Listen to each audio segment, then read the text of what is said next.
Today we're going to be looking at Jetboost.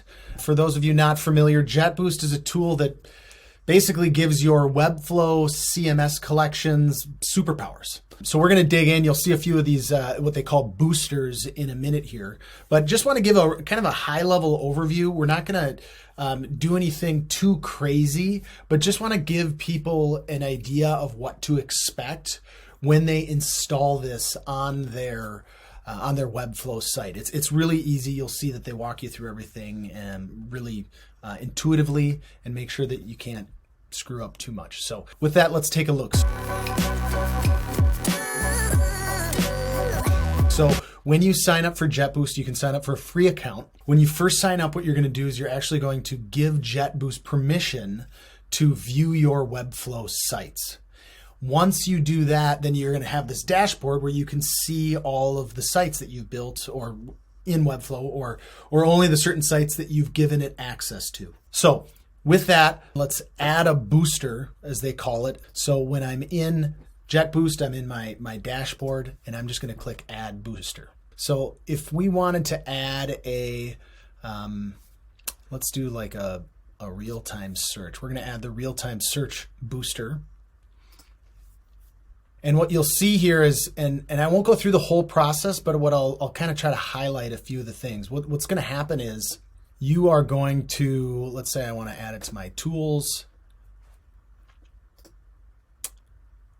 Jetboost is actually looking at your site and it's checking things in real time. So I want to, I'm going to filter by my search by my tool name. You can add multiple fields to search by, but then you can choose different ways to match. And then do we want to add the search parameters to our URL string? Now what you're going to see here is once I say continue, it's going to go and basically it's going to tell me that whether or not I've done something right or wrong, whether or not I've done these steps right or wrong. And in this case, you can see that I've done it right. There wasn't really anything to screw up. But it's going to go down this left-hand column here, and it's going to walk me through each one of these steps. So in this case, I'm going to grab my code, and then I'm going to head over to Webflow. I'm going to put in my custom code into Project Spicy. I'm going to literally just paste that in, save my changes, publish my changes, head back to Jetboost, because this is add the Jetboost script, testing. I've got to publish, so they're telling me, and now they're saying test and continue. Let me make sure it published. Okay, so it did publish. So now I'm going to test and continue, and now it's going to go and see whether or not I added it. I added it. So you can see that Jetboost is really good at walking you through all of the things that you need to do in order to get their tool set up on your site. Additionally, if we look at, and we'll go back to just a little test page, you know, I've got a little playground going on here. So we've got a test page set up. So whenever you add a collection to your site, you've got a few elements that are added with every collection. As you can see, this is empty. But what we're going to be doing, and Jetboost is going to walk us through, is adding classes to these different elements. So if now because we've got a site search and we're adding the search booster, we're going to need to add a search box to this so that Jetboost knows where to look. So add Jetboost collection list wrapper class. So what I'm going to do is I'm going to copy that. I'm going to go back over to my list wrapper, and I'm going to add that class to my list wrapper. Head back over to Jetboost, add the Jetboost collection item embed. Add an embed element inside of your collection item.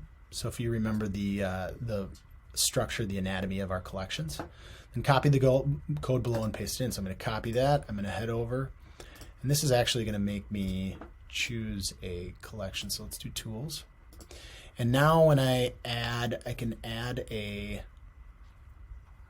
embed item to my collection. So now I've in my collection item, I've got my embed, and now what I can do is just paste that code in.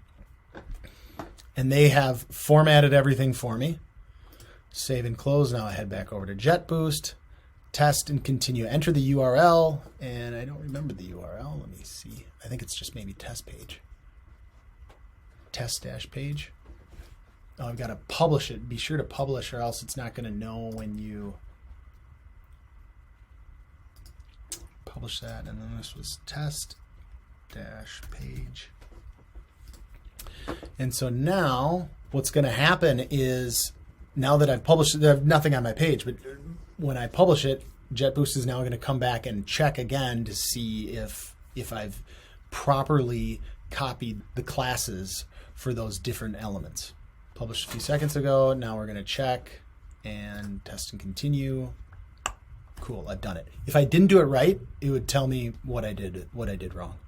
So all you have to do with Jetboost, and really the great thing is, you just kind of follow their instructions, copy the classes, put the classes where they tell you to put the classes. So for the search box, we need to add a form block that contains an input field. And if you have any questions on that, you can click the button and they will actually walk you through how to do it. So they take you through the whole process and really handhold you. So it's super nice, but you are having to manipulate classes. You've got to put in a little snippet here and there, but really once you've gone through the process, then you can test it on your staging site. And the staging sites are always free. You can try it on your staging site. There's no cost. If you want to use Jetboost on a custom site, on a live site, then you need to pay. So definitely check out Jetboost if you're ever feeling like your CMS collections just aren't getting the job done out of the box. So hope that helps. Happy building.